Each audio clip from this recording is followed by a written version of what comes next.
Crazy little health warning about the biggest threats to our hearing in our daily lives. And one of them is, of course, earbuds at a high volume. But I bring it up because of this story, this unusual story that came out of China, a different part of the world, but an 18-year-old camper, he was out camping. He lost part of his hearing because he spent more than 4 hours surrounded by a bunch of cicadas in a forest.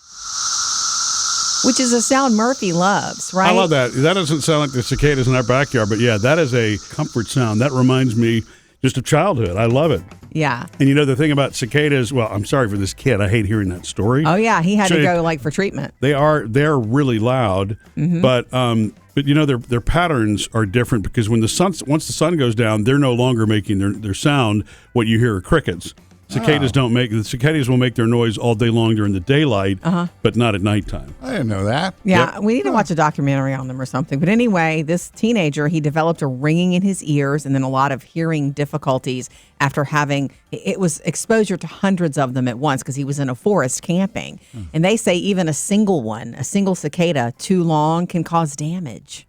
Because Really? it can exceed 85 decibels, a level that is considered harmful over time. Well, and because of, like you said, it's a constant sound, the ear doesn't get the relief from it. Right. What I'm surprised Something about too high that, for too long. I'll need to notice that maybe it's not been loud enough in our backyard, but my Apple Watch warns me if something's too loud.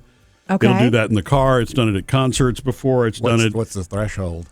I don't remember what it is. It's minus 80 something dB. I don't know if that means anything to anybody. Okay. It's loud. Yeah, but basically it would be loud enough. The word is the most common, though, threat to our hearing is the earbud use. When you're trying to drown everybody out, they say it's too high for too long. I look at Sam because he's often trying to drown people out. Drown everybody out? What? The word is if you're listening in earbuds to music or a podcast or whatever, but you can't hear people around you, that might be too loud, they say. Yeah, unless you've got noise cancellation on. Yeah, I mean, if you put the noise cancellation on, that's probably a better plan than trying to drown out noise in your ears. Maybe speak to a professional, but you're probably right because that's all designed for that. Yeah. The other thing is driving with the windows down for a long period of time is rough on your ears, and hair dryers all day. I'm thinking I use a hair dryer every day, but people in salons, it's too high for too long. Careful of your baby ears.